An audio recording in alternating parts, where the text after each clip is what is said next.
UA, ad mediation, publishing, and game economy. So if you think about it, this could potentially mean that if you're spending on Unity, your runtime fee could get reduced. Same thing if you use analytics, which everybody is using, right? A level play mediation, cloud services, and other services from Unity. So this is No Bullshit Gaming Podcast, 2.5 Gamers, sharing actionable insights, dropping knowledge from our day-to-day user acquisition, game design, and ad monetization jobs. We are definitely not discussing the latest industry news, but having so much fun. Let's not forget this is a 4 a.m. conference discussion vibe, so let's not take it too seriously. Still out there and everybody's talking about it. So, hello again, I'm Matej. I'm Felix Broberg. And I'm Jakub Remia. And we are your hosts. So we're back, finally. Yeah. So we're back to cover more of the Unity pricing saga that we covered on an emergency episode earlier this week. Since recording earlier in the week, tensions have increased. And according to Bloomberg, Unity has even started to receive death threats, which is very much not okay. And yeah, that's not... Yeah. Deploring that in any way, but yeah, that's kind of the temperature of things right now. However, the biggest news so far is that today, Neil Long from Mobile Gamer Biz reported that an alliance of mobile developers has formed to boycott and turn off all Iron Source and Unity ad monetization SDKs until new conditions are reviewed. From my understanding, that the devs, they're asking to remove the variable install fee and have some kind of flat fee instead. So who's signed the petition so far and switched off Iron Source and Unity today? We're recording on Friday. It's a list of some pretty heavy hitters, and most of them are from the hyper-casual genre, which is no surprise. So far, it's Azure Games, Voodoo, Homa, Century Games, Say Games, Crazy Labs, Original Games, Ducky, Bernie Games, Inspired Square, Geisha Tokyo, Tatsukami Games, Kayak, New Story, Tatsumaki Games, man. Yeah. They will not. Yeah, They will that not was like an easy you. one. And our friends from Seoul Supercent. Yeah, I mean, some of these devs, in short, the devs are fighting back. I mean, some of these devs wouldn't be caught in a room together, I know, because they don't like each other very much. But this is exactly the same. Yeah. This is just the recent list. I've seen people over LinkedIn pretty much saying that they're joining, even though they're not included in Neil's article. Yeah, I mean, it's a story that's just developing and flowing. I mean, we talked about this story a few days ago, obviously, because we have some inside information, but we didn't want to go out with it just yet because we didn't know if it's confirmed or not. But anyway, I saw the post, Azure Games posted on LinkedIn. It's already 50 reposts and people saying, hey, we are definitely joining. Obviously, we are not developers, so we can't join that much. But I would join if I have any Unity or Iron Source SDK in the game. But yeah, look, it's been a very tough week. What are the impacts on UA for this move? So if you think about it, if you don't have enough inventory, then it's quite a lot of money that they can lose. They meaning Unity, right? On the other hand, if I think about it, this is only on the monetization side. So what other people could do potentially in these companies as well, they could turn off Unity UA as well, right? Which it's not a bad idea, actually. If you do that, a lot of other developers will have a little bit easier time because the competition just suddenly disappears. But that's not why we are talking about this anyway. But the fun fact was, during this week, in multiple calls that I had with the companies I work with, this kind of approach appeared immediately when we started talking, because obviously everybody's talking about Unity, but they were like, but we could just remove Unity from the waterfall immediately and just replace it with some other ad network, and then we would be okay. But they would lose a lot of money, and it was on multiple calls, and then suddenly this appears. It's okay. I still think Unity didn't really think about this very much. I mean, the all the I edge mean, cases. anticipated the scale of the backlash. Yeah, pretty much. Pretty much. I mean, look, From if a lot sorry. like they have they said what 230,000 developers with build on Unity. I'm not sure like how many of these still use Unity as an SDK for ad network for ad monetization. But let's say it's like 30%, maybe 40%. Probably 100,000 at least, I'd say. Okay. Yeah. It's a lot of money, honestly, until they kind of review the conditions, which I'm not sure if they are going to do it, honestly. So from an ad monetization perspective, this essentially means that developers, correct, will lose money as long as ironSource and Unity are switched off. In monetization, Unity is a top 5 network always. You mean developers will lose money? Yeah, developers will lose money. Okay. So yeah, developers will lose money because Unity is always a top 5 network on video. And losing them basically in the stack changes the equilibrium. And that means you're getting a lower ad ARPDAU. ironSource tends on iOS to be quite strong, so it's usually a top 5 network on iOS. And on an ad ARPDAU basis, I've been testing this already with a bunch of clients since Wednesday because people have been angry. And ad ARPDAU decreases are anywhere between 5 to 15% on interstitials and rewarded. Banners a bit less because Unity is not really that strong on banners. It's mainly a video network. So yeah, developers are losing about that much. That might not sound like that much, but keep in mind that some of the pubs that I just read out on the list, these are the pubs that are earning anywhere between $700 to $1 million a day in ad revenue. So losing a bit of that percentage is going to hurt. From a Unity perspective, losing supply will hurt your demand side. Yeah. Margins on ad monetization tends to be around 30%, but on UA, I guess it can go a lot higher. What do you think, Matej? I guess as well. It can be way more than 30%. For us, not admin people, just plain and simple. Can people live without Unity and mediation in a way that they would survive the storm here?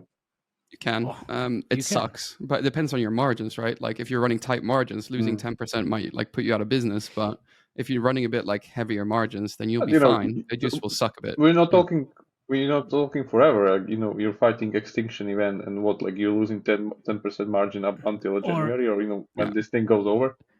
Or you lose 10%, or you lose the whole company afterwards because you lose the whole company in January. It's this calculation I think they didn't think about, right? Now. Because Unity also losing both revenue on both ad monetization and UA spend. It's also a chicken and egg problem that can quickly spiral. So if you don't have enough supply, you'll get less demand spend, which means you'll lose positions in the waterfall, and then that can quickly spiral. And it's 2 weeks to the end of the quarter. Unity being public, it can really go nasty quite quickly. Of course, that's not good. But also, look, because sorry, Jakub, just one quick comment. There must be a way how you can replace a Unity with different sources and ad networks to just mitigate the decrease on that ARPDAU. Don't tell me that. No. So from the tests I've been running, the major winners from this, from at least the test I've been running, is Meta seems to take up a lot of the share. Also, Meta and AdMob, they take up quite a lot of the share. You can also fill out quite a lot with GAM, but you still always do get some kind of ad ARPDAU loss because you're losing it. How about Amazon? Amazon is stronger on banners, so that's not really Unity's forte. So it's not where they're strong. So banners, you don't really lose out that much by removing Unity because it's not what they do. It's video inventory. But that does mean that they have quite a big inventory. Still, so. Yeah, they still do, but the thing is, until today, if more publishers join this, right? Yeah, we can get. That's what I wanted to say. If you look at the list, it's pretty much primary. The big guys there are the hyper casual publishers. So we have Voodoo, Homa, Say Games, which I think is the biggest three in the West. Azure Games as well. Come on, and Crazy Labs, and the list would go if I. Yeah, I just have it right in front of me because I have Tab Nation as well, by the way. So there's Tab Nation as well. So. They're already there, okay. Because the guys that we're missing Rolik, Lion, Supersonic, Ketchup. Well, Supersonic, come on, man. How can Supersonic be... Sorry. Sorry. You had a coffee today? He doesn't drink coffee. Yeah, So from What's that? yeah, Blue Drop Games and Green Panda and Ketchup. Yeah. And then we are pretty much like that's the list that I'm expecting to join this. Except Supersonic, of course. Sorry, it's Hannah. just Supersonic. But the That thing is, would like, be interesting. but look, there's Century Games as well, which is Yeah, definitely that interesting. was my point. Like, Yeah. if Century Games, do you think even like Hobby could join this list? Ooh, that would Mm, be because I have them on the list yeah, that would of be nailing the market coffin, people. nailing the Unity coffin. Oh my god, wow, that would be great, actually. Oh, anyway, I mean, look, if this happens, which is already happening, and like people jumping on this Unity coffin and removing the SDK, Honestly, like it's not the coffin. Like people are pretty much, demanding their voice to be heard. Like I think it's straight and fair. Nothing to it. It's just, if you read the open letter, it's just like pretty concise terms in a way that they don't just like this, and they would like to We'll leave a continue link in how the it show was notes. before. Yeah. Yeah. yeah, we'll put the link in the show notes. Thank you, Neil, as well for putting It's this pretty long together. letter, by the But way. Few also pages. the forum, because there is the forum. You can join the boycott. You can do whatever you want, and well, turn off the RSS Unity ads monetization. But I wanted to talk a little bit more about like what would be the reason, because we touched that a little bit in the last emergency episode, but I don't think like too much, because like Unity, what have you done? I mean, the license fee based on number of installs is just like not very cool. And I thought like, okay, so is this? Oh well, there is also one more information where they said this is not going to affect majority of the developers Oh out yeah, there, which is like, what the fuck are you best talking about? They said, PR spin ever. yeah, like they said it's not gonna affect Yeah, that comment didn't 90%. help. Yeah. Like how this? Okay, never mind. that was really funny. But like I can't help, but I'm thinking like this is an attempt to take over some market share from Applavin. Because look, if we look back to October 2021, when Applavin acquired Mopap, the same month that actually Unity announced its mediation platform, which, well, I guess it never took off, right? No, Nope. but nobody cared at that point. It was just like, yeah, okay, great, but nobody moved. But Applavin actually, after acquiring Mopap, spent like more than 200 million in bonuses to move Mopap customers over to its mediation max, obviously. So right now, we went to Seoul and we attended this Amplify event, and Applavin said they have more than 150,000 developers in their max platform as of Q1 2023. So let's connect this number. So it's 150K. We can connect it to the latest statement from Unity when they said they have about 230,000 developers that created games in Unity Engine. So it's 150K. Let's say from all of this, I guess some developers didn't create the games in Unity, but still, you get the point. It's 150K developers, which is quite like fucking lot of developers. So this in mind, let's look at the FAQ section again, where we discussed this, that you can get some credits on the Unity runtime fee if you move to Unity level play mediation. And there are also like these Unity gaming services, which we didn't talk about last time, but I will talk about it a little bit more. So like this sentence is amazing. Like this program enables deeper partnership with Unity to succeed across the entire game lifecycle. Okay, thank you very much. Which is interesting, right? But this puts the whole runtime fee announcement in the mediation war spotlight. So migrate to level play, or you will need to pay a shit ton of money. So sometimes you win, sometimes you need to pay Unity quite a lot of money, like these guys. Because I've been getting these messages as well, Felix. Like you mentioned last time, like 8,000 percentage increase in terms of the fee. But these guys, like assuming no growth on install base, we would go from paying 25K per year to 720K per year, which Okay. is 30 30x increase of cost. Like, seriously? And guess what? They don't have any ads in their game or app, so they can't play this. Yeah, My they can't people, play. now Yeah, ads are mandatory. exactly. They can't play this level play card at all. So for the smaller developers, I guess there is no other option, like you said, Felix. They just have to migrate to level play mediation to save their companies. The hard thing is, like, I'm sure that they will put on some limits that you have to earn over a certain level a month before Yeah, you because actually like get just it eliminated. Like, it won't be earn $2 a you month. put It's two going to be a lot placements more. Yeah. here, and it's gonna rid of 700K cost. Outstanding move. And also, I think so I really I wanted to say something now. I don't know what I want to say. Never mind. Maybe it will get back to me. But then again, the rest of the companies already like thinking about changing to Godot or Cocos. You mentioned Jakub on the last episode. But yeah, Unity, like this is not very cool. This is not very cool. What's Well, the sentiment? Yeah. No. I know it just came back to me. So regarding the credits, so nobody actually said like they're going to waive like the whole runtime fee. Maybe it's gonna be 10% if you use level play, or maybe it's gonna be 20% deduction of the cost. So nobody knows if it's gonna be 100%. So that's the biggest problem, because nobody was able to say like, hey, this is definitely happening. We have these rumors, Unity reps saying this on the calls, but nobody knows if it's going to happen actually. And Like then, that's sorry, in the other Neil's article that it's like platform studios currently using level play mediation have already been offered 100% runtime fee waiver. That's what sources told him. currently, currently. Yeah. Remo, what's the consensus? You're at a conference right now. What's the majority of the devs saying?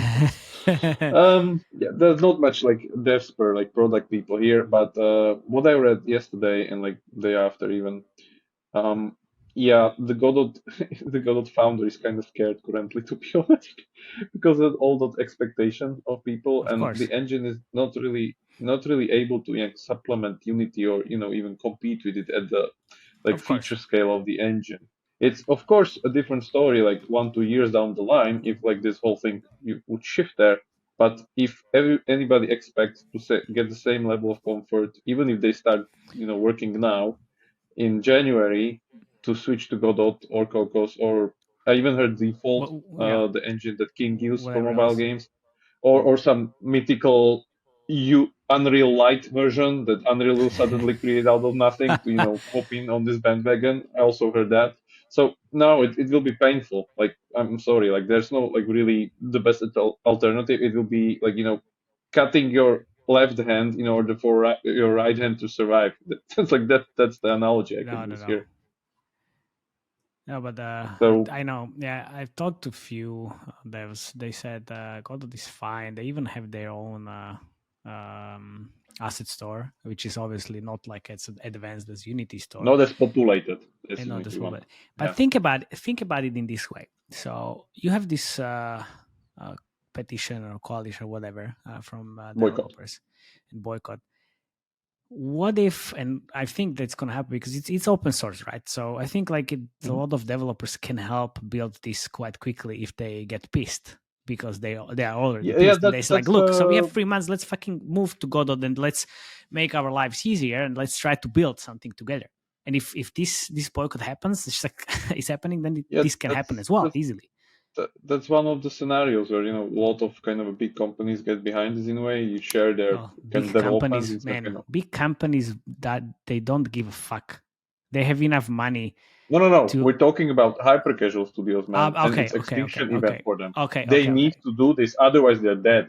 Yeah. Okay. So, okay. Fair enough. Trust me, bro. They'll do it. They will do. Yeah, of course. But I thought you mean like big companies like King or whatever. No. We're not talking about like guys like I don't know. Supercell, I think they uses their own engine, but all these other people have their own engine.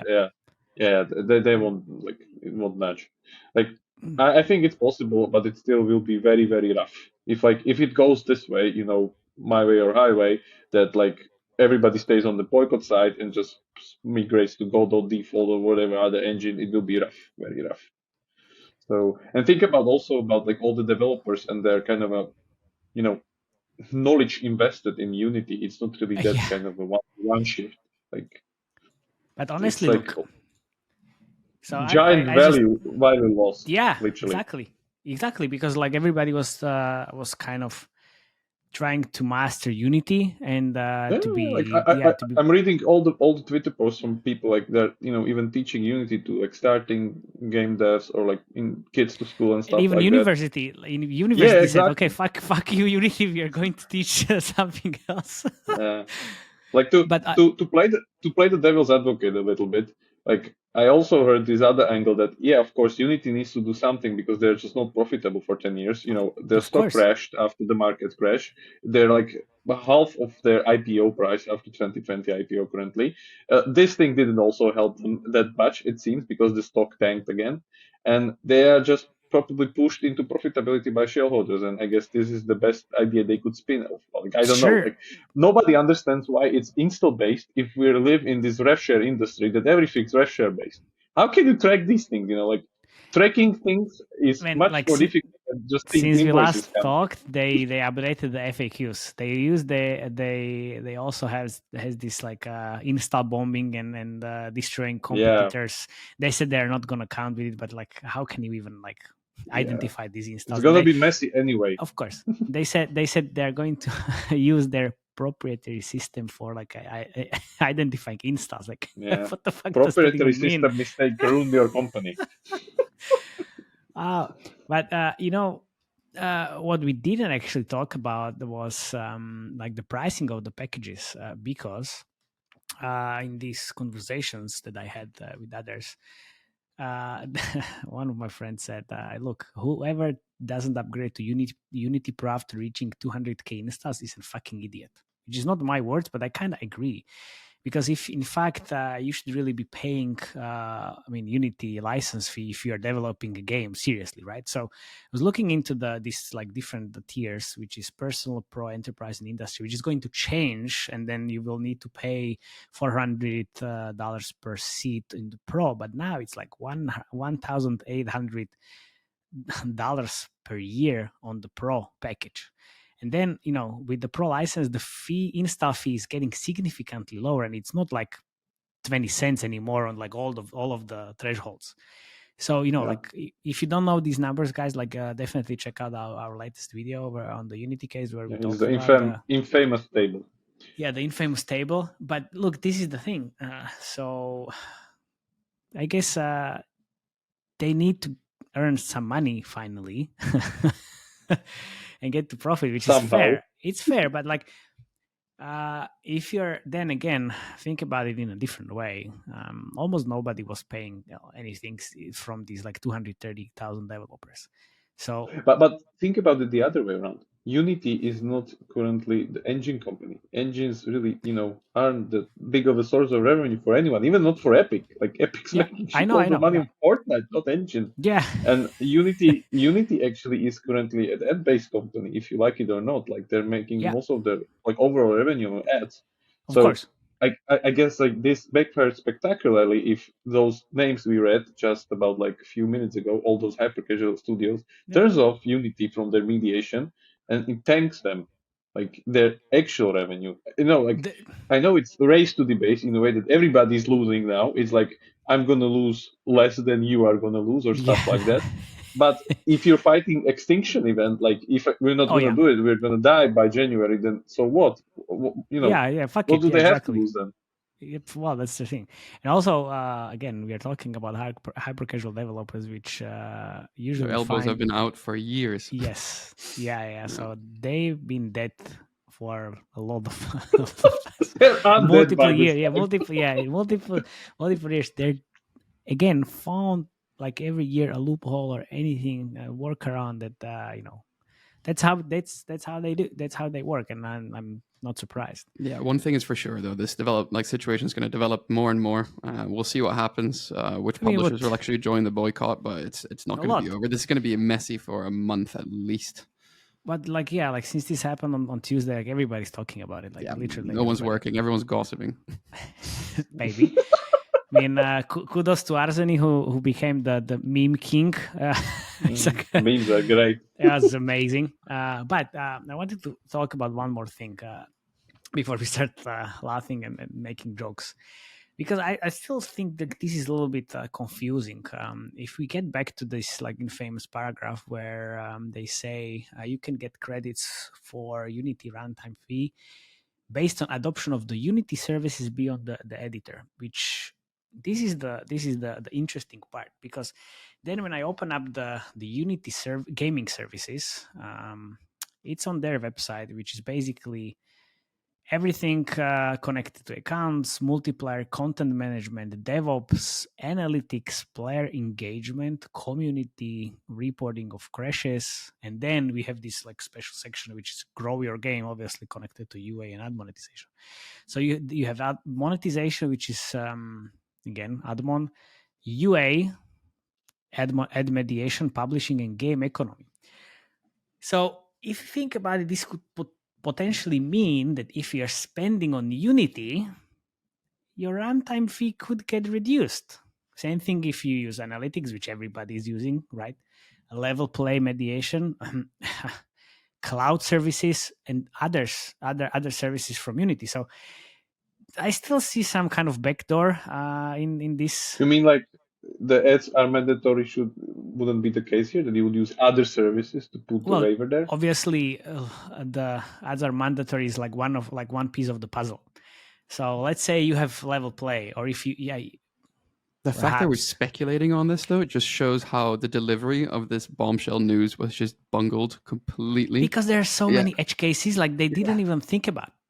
Yeah. Didn't even think about, and like they just updated the FAQs again because of all of these like cases, like because they're just sitting in their This is offices one and like bigger problem is the form of this whole. Like if it would be crystal clear, we wouldn't be having this conversation like this. yeah.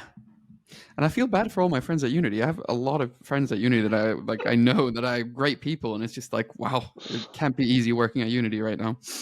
Most probably it's not, but it's that's the thing. Like but there are like so many ifs, I guess. Yeah. If this was communicated better, if this was a revenue share model, if I don't know, they didn't push a lot of people to level play mediation. Also, the question is like, is the level play mediation actually good, or like It's good. It's good mediation. Like it's not a bad mediation. Yeah, but it's just like moving mediation is a hassle. Like from my understanding, there's no real guarantees that you're going to get the same levels of ad ARP that you're currently getting. Yeah. So it's just it's a gamble, right? And also you got to keep in mind, right, that like we're going into Q4, which is traditionally the highest ECPM month, right? So moving mediation, traditionally you never do in Q4 because like it's a high risk move because you don't want to lose out on the most profitable quarter.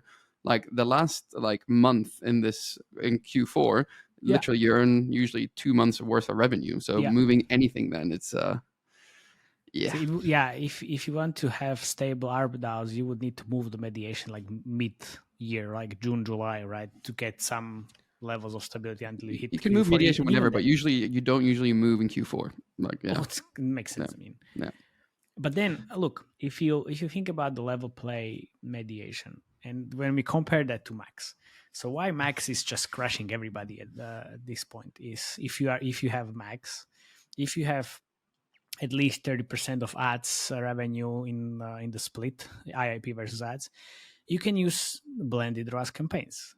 If you don't have max mediation, you can't use blended ROAS campaigns. So that's like very big advantage. ROAS campaigns for not second and third UA manager. Yeah. So blended ROAS campaigns or hybrid ROAS or whatever you want to call it, these campaigns take into consideration the in-app purchases revenue and ads revenue.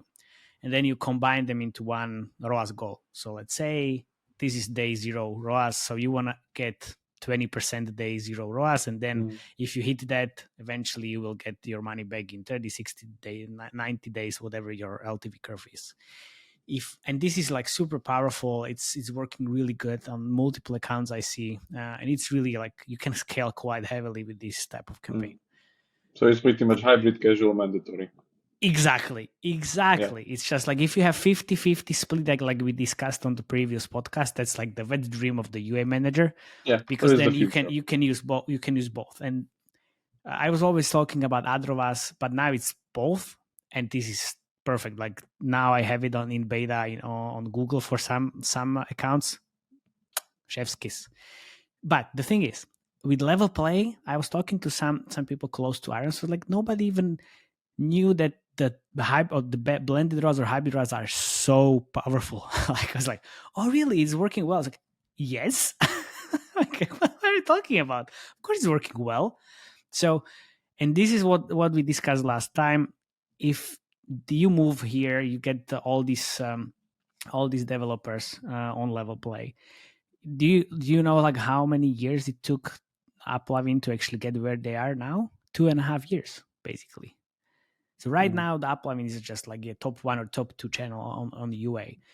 It wasn't the case like a few years ago. But then, yeah, mopub happened. Now they changed the algorithm and like everything is working quite well. So if this happens on Iron Source, like it's still like very far from the ideal scenario. Which, in 2.5 years, nobody knows what's going to happen in case of Unity. In regards to happen in 4 months, man. In 4 days, even. Should we wrap on that note? We don't have an hour. We can. But yeah, I think everybody who's listening to this, obviously, please share feedback. Please share this with everybody you know, everybody you know in the gaming industry. If you want to join the boycott, and then see you next time. Yeah, I guess yeah. No, not yet. Join the Slack channel. That's where all the fun is. And where everybody's talking about it. Wanted to say that this was already our second episode of like Developer Strikes Back, and I guess next week we get another one called like not Return of the Jedi, but probably something in the similar manner. Hopefully, Return of the Status Quo. Hopefully, we can get back to our regular scheduled programming. Yeah, of course. All right. Thank you very much, guys. Bye. See you next time. Yeah. Cheers. See you around.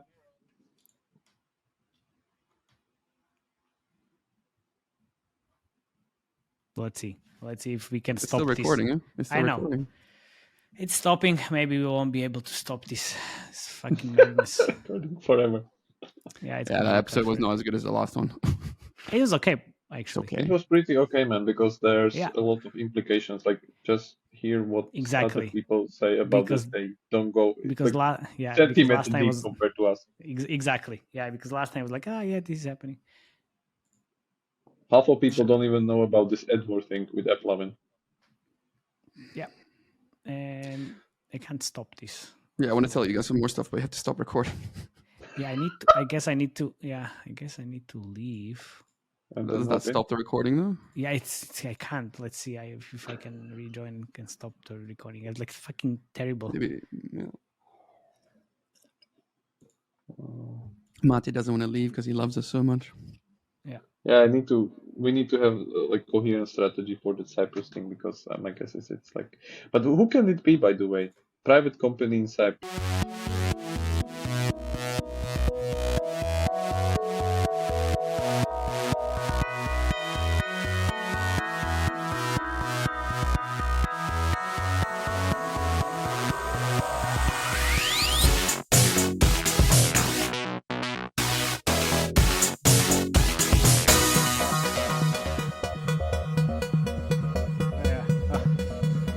Okay. Oh my god, it's great. Okay, amazing. All right. Okay, we can start now. I wasn't sure. All right, hello everybody. This is again special Unity episode because this should